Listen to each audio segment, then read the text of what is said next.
Bon, la parole est à Michel Mahé pour les délégués départementaux d'éducation nationale. Allô? Oui.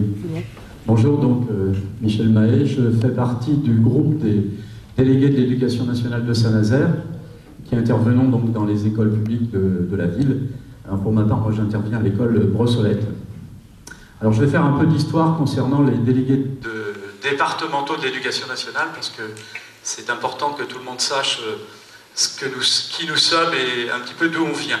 Et en fait, il semble que depuis qu'existent des écoles, il y a toujours eu des citoyens bénévoles qui ont exercé une mission de parrainage ou de surveillance autour des établissements scolaires. Et Platon, dans les lois, prévoyait même déjà des magistrats qui seraient chargés de veiller à l'aménagement des écoles, des gymnases et à la surveillance des locaux, voire à la fréquentation scolaire. Alors, la plupart des historiens pensent que l'ancêtre de notre fonction de DDEN est dans la personne du magistrat aux mœurs. Et ce magistrat aux mœurs, il a été créé par la Convention en 1793. Et sous l'Empire, donc, premier changement, on nomme dans le même rôle des conseillers ecclésiastiques. On voit la différence par rapport à ce qu'on a vu dans le film aussi tout à l'heure. Sous la Restauration apparaissent des comités de charité. Ces comités de charité vont devenir ensuite des comités de surveillance. On appelle leurs membres des notables. Et ils ont, ces membres, une mission de contrôle qui donc leur est dévolue. Ce sont donc des surveillants spéciaux, des inspecteurs également gratuits, comme on les nomme donc de différentes façons. Et en 1833 apparaît pour la première fois le nom de délégué. Et ce délégué est nommé pour 3 ans. Cette nomination pour 3 ans va durer très longtemps, jusqu'à la fin pratiquement jusqu'à la fin du XXe siècle, en 1981. Alors, la fameuse loi Fallou du 15 mars 1850 va supprimer les comités qui avaient été créés, et à leur place, on va créer des délégations cantonales. Donc, ces délégués cantonaux, ce sont des auxiliaires de l'administration, mais en fait, ce sont de véritables inspecteurs qui vont surveiller les sentiments politiques et religieux des instituteurs, ainsi que leur moralité, et bien sûr, ça leur vaudra une appellation un peu désagréable d'agents d'intolérance. Depuis donc le début du XIXe siècle jusqu'à l'avènement de la Troisième République, on voit que le lointain ancêtre du DTEN était avant tout l'œil du pouvoir civil et religieux.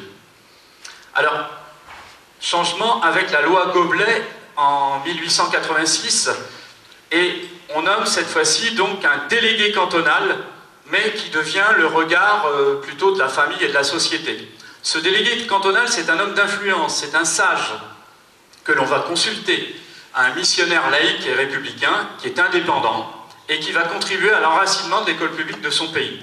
Donc déjà, ça préfigure un petit peu le DDEN. Donc, de nombreux textes préciseront le rôle du délégué dans beaucoup de domaines, ainsi la surveillance des locaux scolaires, la fréquentation scolaire, l'hygiène, la salubrité, et on fixera également des critères dont je vous reparlerai tout à l'heure pour le choix du délégué. Ces délégués seront supprimés, bien sûr, à la fin de 1940 par le régime de Vichy, mais rétablis dès février 1945. Alors, en 1969, sous le ministère d'Edgar Faure, c'est là que l'on trouve pour la première fois le terme de délégué départemental de l'éducation nationale. Et Edgar Faure dit lui-même vouloir substituer au délégué cantonal une désignation plus explicite et plus actuelle.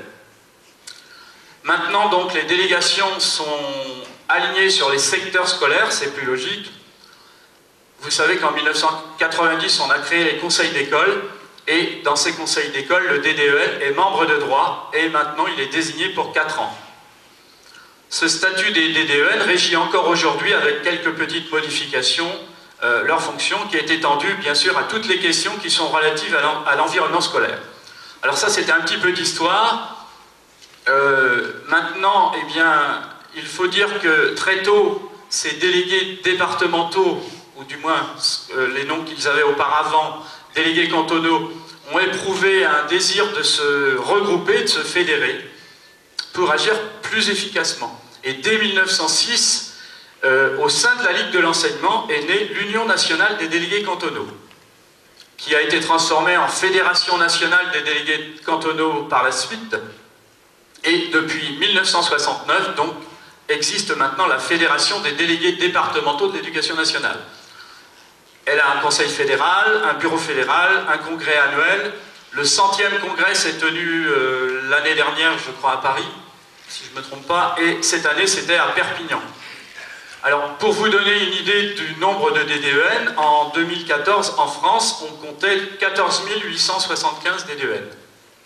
Donc c'est un nombre quand même relativement important. Ces DDEN sont donc nommés par l'inspecteur d'académie après avis du Conseil départemental de l'éducation nationale pour une période de 4 ans.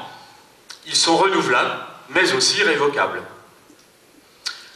Pour être DDEN, on doit avoir au moins 25 ans, jouir de ses droits civiques, ne pas considérer donc que ce soit une fonction purement honorifique quand même, et surtout avoir fait la preuve de son attachement incontesté à la cause de l'enseignement public.